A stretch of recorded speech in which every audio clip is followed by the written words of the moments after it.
आज हमारे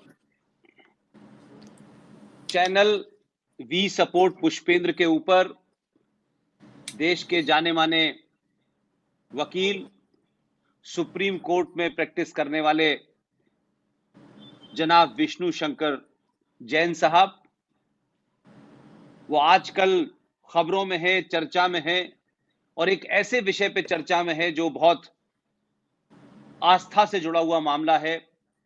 पूरा देश उसको जानता है। राम जन्मभूमि के बाद में मथुरा के अंदर श्री कृष्ण जन्मस्थान और ईदगाह मस्जिद के बीच में जो विवाद है, और एक तीसरा विवाद इस देश में है काशी का।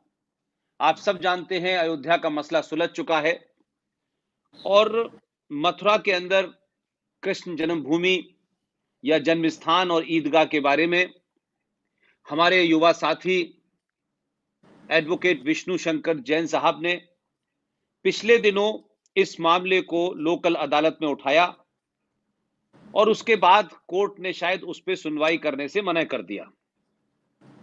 लेकिन विष्णु शंकर युवा हैं, जितना जोश है उतना ही ज्यादा इनका गहरा अध्ययन है, विषय की पूरी परख है और तथ्यों के साथ एक बार फिर दोबारा जब वो कोर्ट गए तो उनका ये मुकदमा डिस्ट्रिक्ट जज साधना रानी ठाकुर के अदालत में स्वीकार कर लिया गया और इसके ऊपर 28 नवंबर की डेट दी गई है।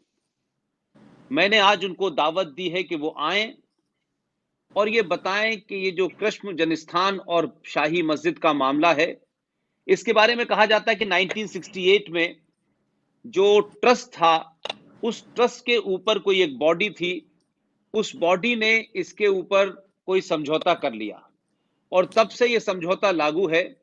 लेकिन जैन साहब का कहना है कि ये ट्रस्ट जो कि ओरिजिनल बॉडी है उसके साथ नहीं हुआ है, कोई फ्रूडेंट टाइप की कोई ऑर्गेनाइजेशन बनी कृष्ण जन्मस्थान करके, उसने ये समझौता किया, लिहाजा इसको निरस्त किया जाए। लेकिन आज की बातचीत में जो सबसे महत्वपूर्ण बात है, जो देश को मैं समझता हूं कि ज्यादा समझने और जानने की जरूरत है, कि 1991 में एक समझौता 1991 में सुप्रीम कोर्ट ने के माध्यम से एक एक्ट बना, प्लेसेस ऑफ वर्शिप एक्ट, और उसमें कुछ इस तरीके का कहा गया कि जो 1991 से पहले तक जिस तरीके के जो भी हमारे देश में मंदिर थे या मस्जिद थे या तोड़ के बनाए गए थे, उनकी यथास्थिति रखी जाए। इसको भी विष्णु जी ने सुप्रीम कोर्ट में चैलेंज किया है। और 1995 के अंदर किस तरीके से वक्फ बोर्ड बना और वो पूरी का पूरा एक लंबी उसकी कहानी है। इन दो मुद्दों को बीच में रख के आज की हम बातचीत करेंगे। मेरा पहला सवाल तो यह है कि देश ये जानना चाहता है कि पहले ये क्यों आपकी अर्जी खारिज की गई और अब ये क्यों इसके ऊपर सुनवाई हो रही है, और आपके पास क्या वो स्ट्रॉन्ग पॉइंट्स हैं, तथ्य हैं कि आप 1968 के फॉर्मूले को एक तरीके से प्रूडेंट मानते हैं, गलत मानते हैं, इलीगल मानते हैं। विरोधियों के तर्कों का आपके पास क्या जवाब है, मैं ये जानना चाहता हूं। धर्म संस्थापना के देवता भगवान श्री कृष्ण के चरणों में मेरा नमन। और आज मैं आप सबको नमस्कार करता हूं और माननीय पुष्पेंद्र कुलशेष जी का बहुत बहुत आभार और धन्यवाद व्यक्त करता हूं कि उन्होंने मुझे मंच दिया जहां पे मैं अपनी बात रख सकूं और अपने सारी बातें, अपने सारे तर्क, अपने सारे फैक्ट्स आपके सामने रख सकूं। अब माननीय पुष्पेंद्र जी ने मुझसे एक सवाल पूछा कि ऐसा क्या फैक्ट है जिसकी वजह से मेरी इनिशियली प्ली डिसमिस हुई थी सिविल जज सीनियर डिवीजन के सामने, और उसके बाद मैंने ऐसे क्या तर्क रखे जो मेरी प्ली एक्सेप्ट हुई डिस्ट्रिक्ट जज के सामने, साधना रानी ठाकुर से। अब सबसे इम्पोर्टेंट बात यह है कि जब हमने ये मुकदमा दायर किया, सिविल सूट हमने दायर किया मथुरा की निचली अदालत में, तो उत्तर प्रदेश में एक व्यवस्था है कि अगर आप कोई भी सिविल सूट दायर करते हैं तो वो सिविल जज सीनियर डिवीजन के यहाँ ही जाती है। और क्योंकि ये दो समुदायों के विषय में, दो समुदायों के बीच का मामला है, उनके बीच में प्रॉपर्टी डिस्प्यूट है, इसलिए लिहाजा इसकी जो ज्यूडिक्शन है वो सिविल जज सीनियर डिवीजन मथुरा के यहाँ ही बनती, क्योंकि इसमें स्टेट गवर्नमेंट या केंद्र सरकार का कोई रोल नहीं है किसी तरह से। इसलिए इस मामले में आप दीवानी दावा ही दायर कर सकते थे और इसीलिए लॉ के हिसाब से हमने सीपीसी के हिसाब से दीवानी दावा मथुरा की सिविल अदालत में दायर किया। अब जब आपने सिविल सूट हम दायर करते हैं तो एक सेटल्ड लीगल प्रिंसिपल है कि जब आप सिविल सूट फाइल करते हैं तो उसको पहले दिन 3 बातों पे परखा जाता है। सबसे पहले, क्या आपने सिविल सूट में अप्रोप्रिएट कोर्ट फीस दी है कि नहीं। जो कोर्ट फीस हर सिविल सूट की वैल्यूएशन के हिसाब से तय होती है, वो कोर्ट फीस शेड्यूल में दी हुई है, वो हमने उसमें पे कर रखी थी। इसके बाद, क्या वो सूट आपने विद इन द जुडिक्शन फाइल किया है कि नहीं। मतलब अगर कोई मामला मथुरा से संबंधित है तो ऐसा तो नहीं वो आपने आगरा में फाइल कर दिया है, तो वो कोर्ट देखती है कि क्या उसको जुडिक्शन है कि जो आपने रिलीफ मांगी है वो ऑर्डर पास कर सकती है कि नहीं। और तीसरा, क्या वो कॉज ऑफ एक्शन आपका है कि नहीं, कि जो आप बात कह रहे हैं क्या उसके लिए आपके पास पर्याप्त तथ्य हैं कि नहीं, कि आपको कोई हानि हुई है। ये 3 मुख्य बातें सिविल सूट में फाइलिंग के दिन प्रथम दृष्टया पहली बहस में देखी जाती। अब आप जान के हैरान हो जाएंगे, और मैं यहाँ पे किसी व्यक्ति विशेष पे या न्यायालय पे टिप्पणी नहीं कर रहा हूं, पर फेयर क्रिटिसिज्म लॉ में हमारा राइट है, और वही बात मैं आपके सामने रखने आया हूं। जब हमने ये सिविल सूट दायर किया तो उस दिन हमें कहा गया कि ठीक है, हम इसको देखेंगे, अध्ययन करेंगे, उसके बाद आपको नेक्स्ट डेट देंगे जब आप आके इसमें अपनी बहस रखिएगा।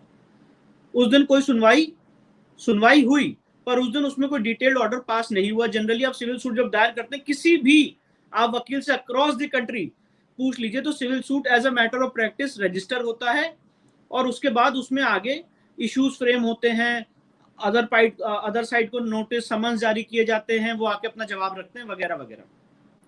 इस केस में जब हमने सिविल सूट दायर किया, क्योंकि मीडिया के द्वारा हाइप्ड मैटर था, तो उसको उस समय कोई ऑर्डर पास नहीं किया गया।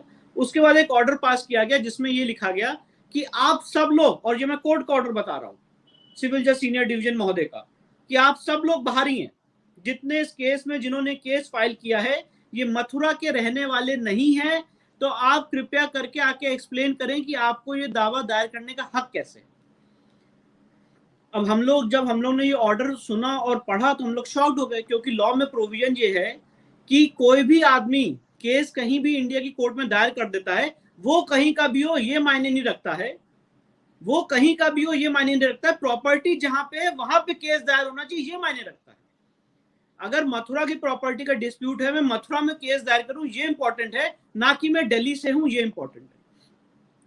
तो हम कोर्ट में गए, हमने इसमें डिटेल सबमिशन फाइल किया, और सुप्रीम कोर्ट के सारे जजमेंट्स दिखाए, ये बताते हुए कि इस केस में स्थिति ये है और इशू ये है कि जो कॉम्प्रोमाइज है 12 अक्टूबर 1968 का, वो फ्रॉड से ऑब्टेन किया गया है, वो गलत है। उसकी डिटेल अभी मैं आपको बताऊंगा कि वो कैसे गलत है, और इसीलिए हमने ये रिलीफ मांगी, हमने कोर्ट फीस दे रखी, हमारा जुडिक्शन है, और ट्रस्ट डीड में भी सारे लोग बाहरी थे, जो सोसाइटी थी उसमें सारे लोग बाहरी हैं, और भगवान जो है वो सबके हैं। तो आप ये नहीं कह सकते कि कोई आदमी दिल्ली में रहता है तो वो अपने भगवान के लिए केस दायर करने मथुरा में क्यों आ गया। ये सारी बातें हुई। उसके बाद 30 सितंबर को, जिस दिन राम जन्मभूमि के क्रिमिनल ट्रायल का फैसला था, उसी दिन इस मामले को लगाया गया और एक ऑर्डर पास किया गया।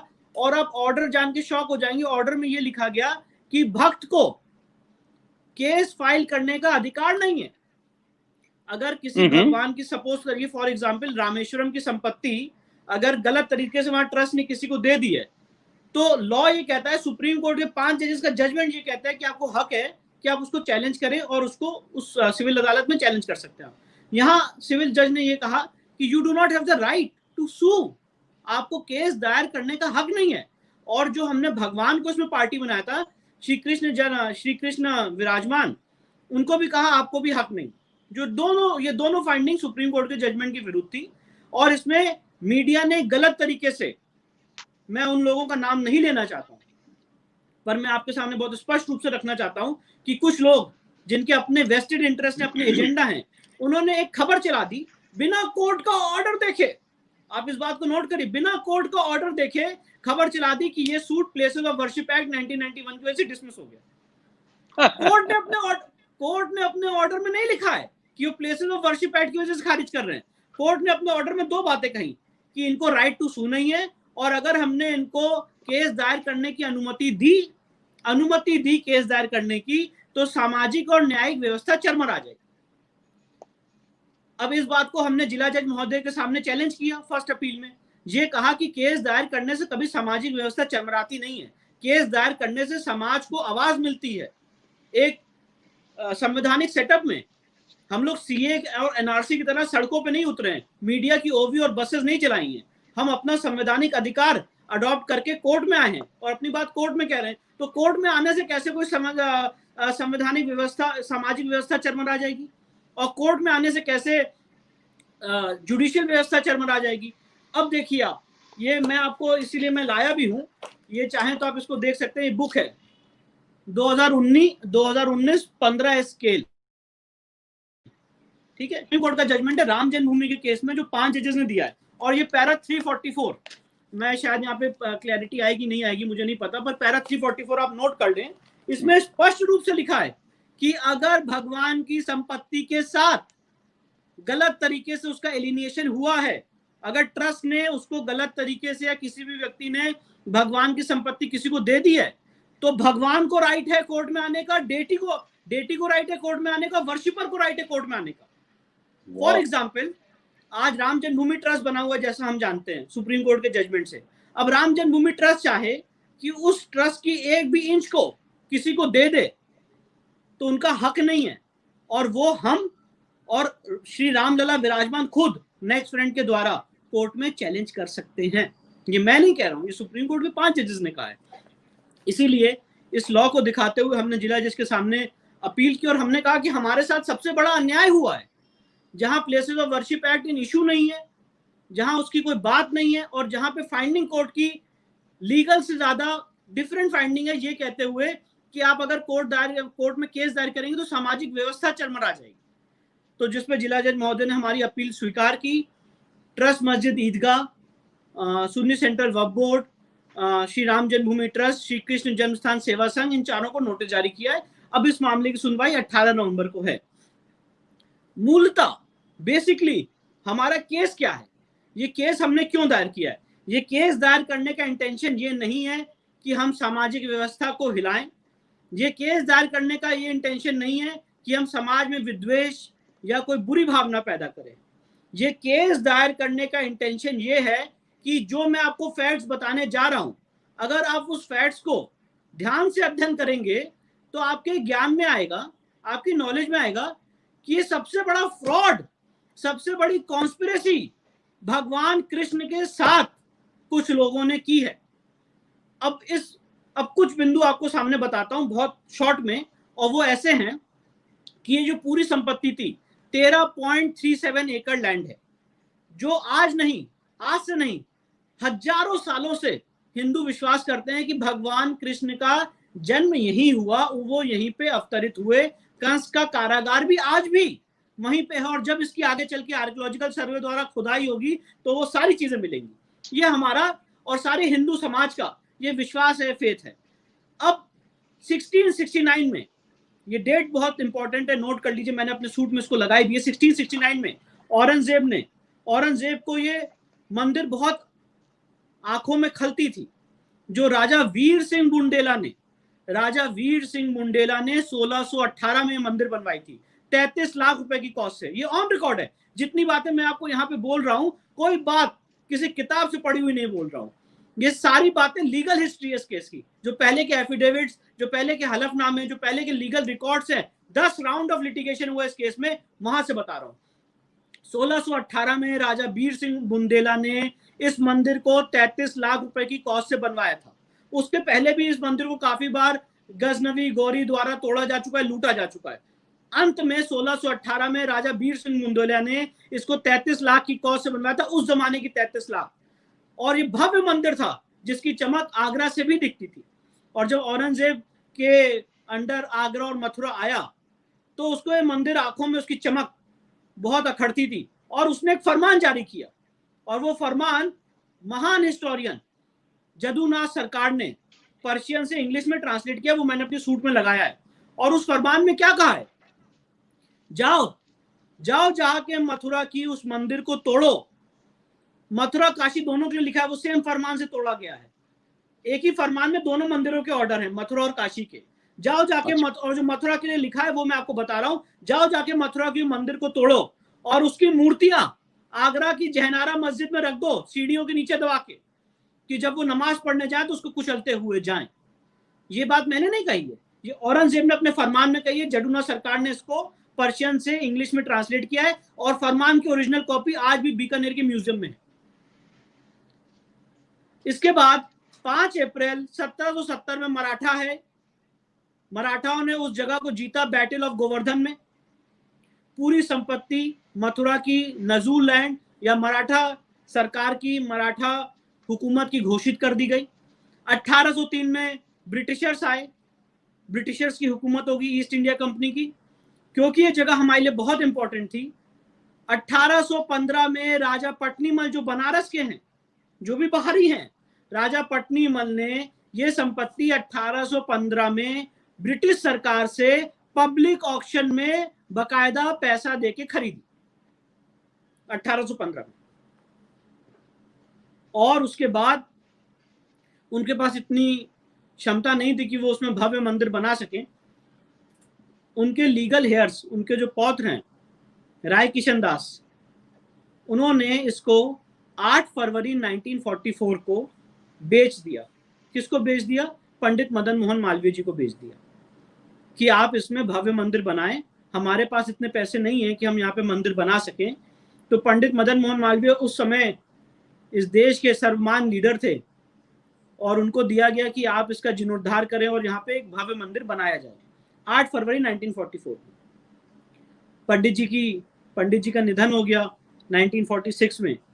और 1951 में 21 फरवरी 1951, ये डेट्स बहुत इंपॉर्टेंट हैं, 21 फरवरी 1951 को एक ट्रस्ट बना और उस ट्रस्ट का नाम क्या था?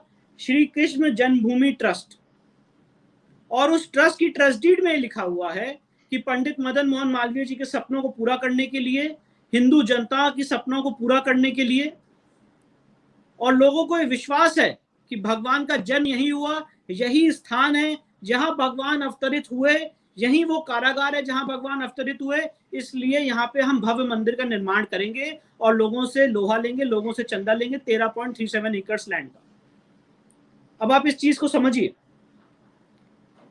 और 8 फरवरी 1944 की जो मैंने सेल डीड आपको बताई, ये सेल डीड का पैसा 13,400 रुपए जुगल किशोर बिरला जी ने दिया था राजा पटनीमल के हेयर्स को, क्योंकि उस समय उनके पास कुछ कर्जा था 13,400 रुपए। तो इसीलिए वही कीमत डिसाइड की गई कि उन्होंने कहा हमें इसके लिए कोई पैसा नहीं चाहिए, पर हमारे पर कुछ कर्जा है तो उसको चुकाने के लिए हमें 13,400 रुपए चाहिए, जो जुगल किशोर बिरला जी ने दिया। उसके बाद ये संपत्ति पूरी ट्रस्ट में विहीन हो गई, ट्रस्ट में वेस्ट कर गई। अब इसके बीच में 10 राउंड ऑफ लिटिगेशन हुए हैं। 1875 में 6 सूट फाइल हुए मुस्लिम द्वारा, जो वो हार गए। 1920 में 1920 में, अब ये देखिए ये आज का केस नहीं है और इसीलिए मैं ये लोगों के सामने लाना चाहता हूं। 1920 में इस मामले को लेके केस दायर हुआ मथुरा की दीवानी अदालत में मुसलमानों द्वारा कि यहाँ पे हिंदुओं ने हमारी प्रॉपर्टी जो है वो ले ली है, ये संपत्ति हमारी, जिसमें वो हार गए। फर्स्ट अपील में हार गए, हाई कोर्ट से हार गए 1935 तक। और उसके बाद सबसे इंपॉर्टेंट और सबसे क्रूशियल बात, जब ये सेल डीड हुई 8 फरवरी 1944 को, उसके बाद उन्होंने एक सूट दायर किया कि ये सेल डीड गलत है, इसको रिजेक्ट किया जाए। 1946 में सूट दायर किया और 1953 में वो हार गए।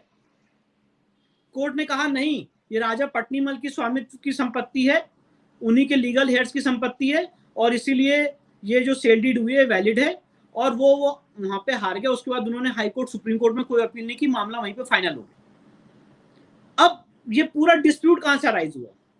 डिस्प्यूट यहां से अराइज हुआ जब ये ट्रस्ट बन गया, तो उस समय की पॉलिटिकल सिनेरियो के हिसाब से इस ट्रस्ट को ओवर पावर कर लिया कांग्रेस के कुछ बड़े दिग्गज नेताओं ने, जिनका नाम अभी मैं आपके सामने आज खुलासा करूंगा, माननीय पुष्पेंद्र जी के सामने, उनके सानिध्य में आज ये खुलासा। जरूर करिए जी। तो 1964 में, जैसे आपको मैंने बताया 1951 में ट्रस्ट बना, 1958 में ये ट्रस्ट वर्चुअली डिफंक्ट हो गया और वो ज्यादा काम नहीं कर रहा था। और उसी समय एक सोसाइटी का जन्म हुआ और उस सोसाइटी का नाम था श्री कृष्ण जन्मस्थान सेवा संघ।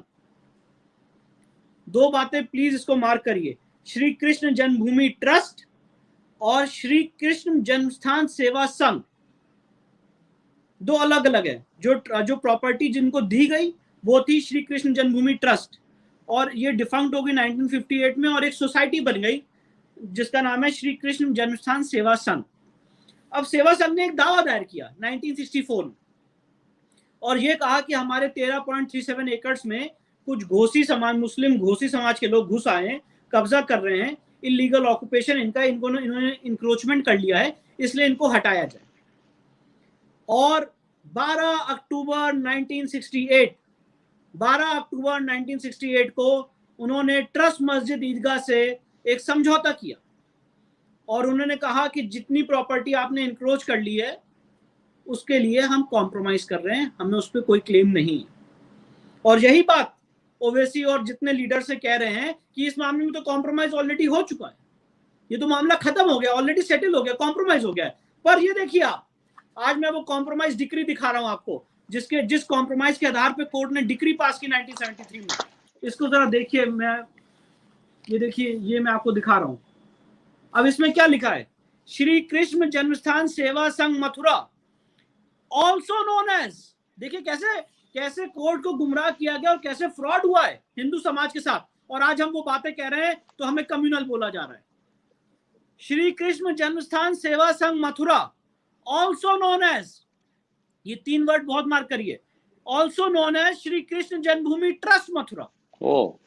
यस, मतलब ये मुकदमा दायर किया था श्री कृष्ण जन्मस्थान सेवा संघ मथुरा ने, और अपने जब मुकदमा दायर किया तो लिखा कि हम ही ट्रस्ट हैं, हमें ही ट्रस्ट माना जाता है। और इन्होंने समझौता किया ट्रस्ट मस्जिद ईदगाह से, ना संपत्ति इनकी, ना स्वामित्व इनका, ना इनके पास प्रॉपर्टी के कोई पेपर, तो इनको समझौता करने का हक नहीं था। और लॉ में एक बहुत सेटल्ड प्रिंसिपल है, फ्रॉड अनरेवल्स एवरीथिंग। अगर कोई चीज आपने फ्रॉड से ऑब्टेन की है तो वो it goes to the root of the matter, और वो आप कभी भी चैलेंज कर सकते हैं। तो इसीलिए सवाल पूछा, जब भी आपकी नॉलेज में आप चैलेंज कर सकते हैं। और ये बात हमारी नॉलेज में जनवरी में आई, और with in the period of limitation, 3 साल की लिमिटेशन पीरियड होती है, उसके अंदर हमने सूट दायर कर दिया। और ये समाज का कोई भी आदमी कर सकता है, ये सिर्फ विष्णु जैन का वो नहीं है, जिसने रिसर्च की, जिसको पता चला, जिसकी नॉलेज में आया, जिसने भगवान के साथ गद्दारी की है, गलत किया है, तो वो दावा दायर कर सकता है।